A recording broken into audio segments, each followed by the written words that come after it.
Well, here we are. It's all clamped up. That's the main structure of the fork frame. Gonna tack it up, make sure it stays square. I may not be able to finish it. I need some 5/8 round rod for the top and the bottom to guide the forks, which I'm not sure if I have any yet, but at least want to get it welded off and welded up and back off the tractor so I can get back into the bucket. But hopefully this works out. It'll give me a second set of forks. Fork truck isn't always, because it gets used so little, more work than it's worth sometimes to get it started, and there is no brakes. So this is all hydrostatic, so it should be easier to move stuff around.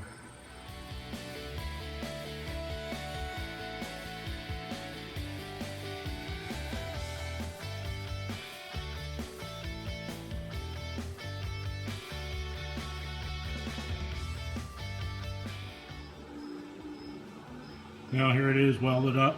All 4 pins came out with no problem, so stayed fairly straight. I had the welder turned up pretty hot.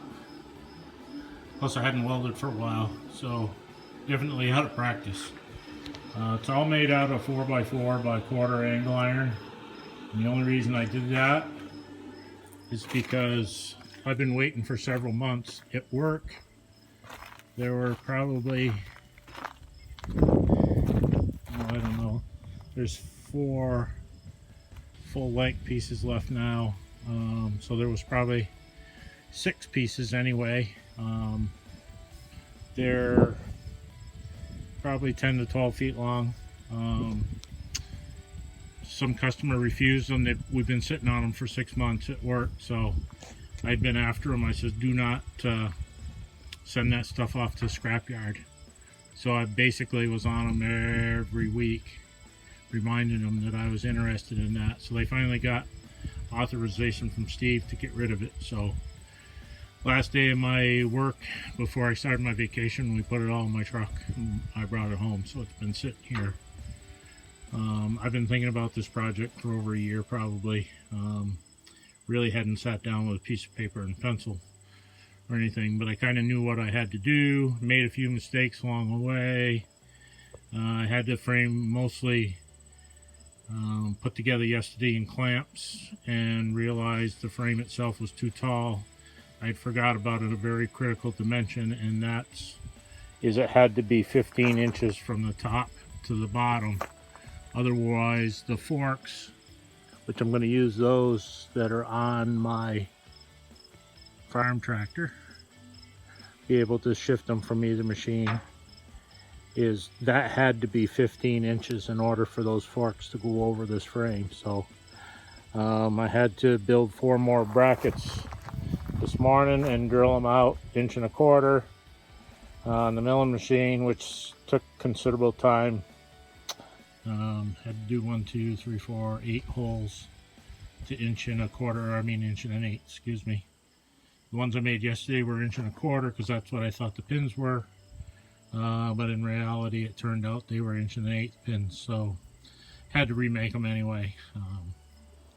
So it would have bugged me if they were slopping around, because I knew I made the mistake. And well, if I had put the forks on it like that, you never would have gone back and fixed them. So that's what I've been doing today. Did a lot of overhead welding today. In shorts and a t-shirt, not the best clothes. Arms are all spackled with burns from BBs. Overhead welding is fun. Not really. See ya.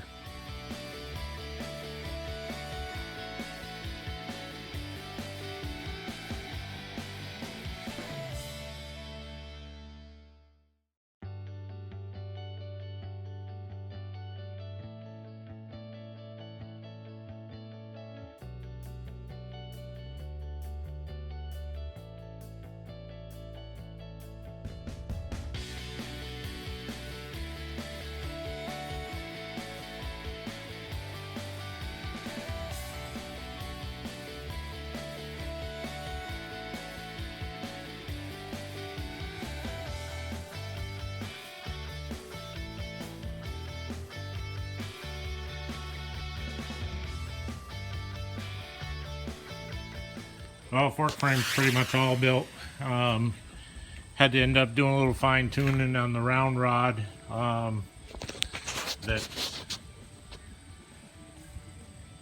I don't know if you can see it. Having a hard time seeing the screen here. But the round rod is what grabs those hands, whatever you want to call it, fingers on top of and bottom of the forks. I had to touch up some with grinder this morning. I ended up getting another set of forks at work. They had 3 sets that were being disposed of. The heel right here, because they drag them, keep the points off the ground, but they drag the heel of the fork and can only get so thin before they have to change them per OSHA.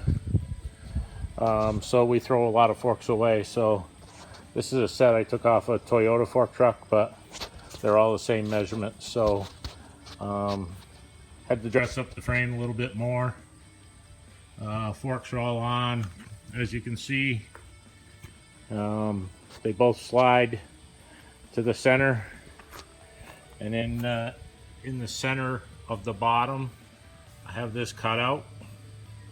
So I slide the fork to the center, pull the bottom out, and then lift the top off so I can pull the forks off the frame.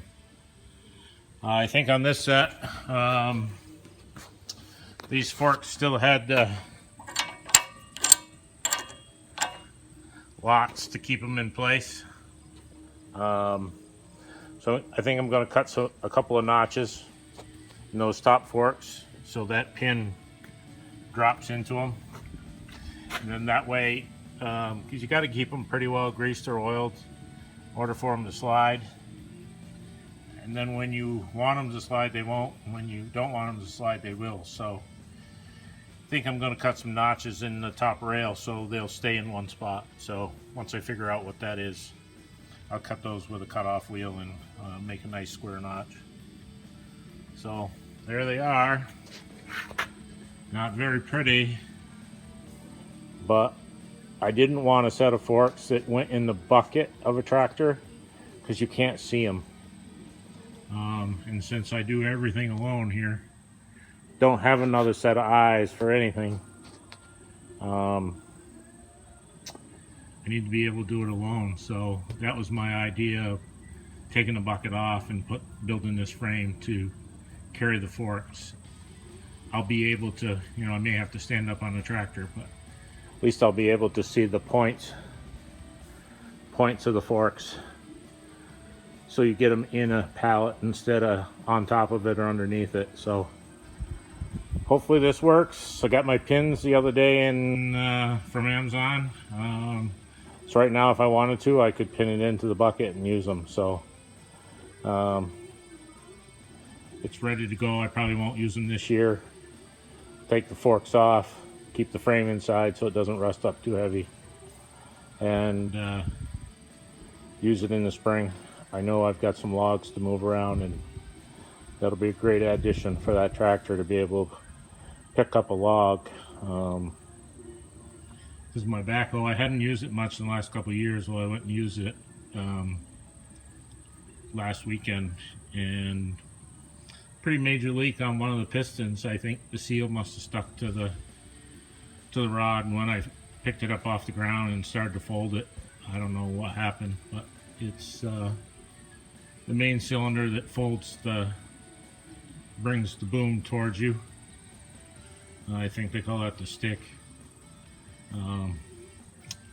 When you're bringing that towards you, it leaks pretty good. So never rebuilt a hydraulic ram before, so I guess fall comes when I park the tractor for the winter. I'll undo that cylinder and take it off and hopefully be able to get it apart. Looks like the cover screws off the end, but in order to do those seals, if I can get them, obviously the piston or whatever is attached to that ram has to be unscrewed or removed from the ram in order to slide new seals in there. So this should be a new experience, but can't be too hard. People do it every day. So I didn't feel any nicks in the ram or anything stuck to it, so I really don't know what happened. Like I say, been a good machine for 25, 30 years, so can't complain, I guess. So this is pretty much the end of this project. Thanks for watching.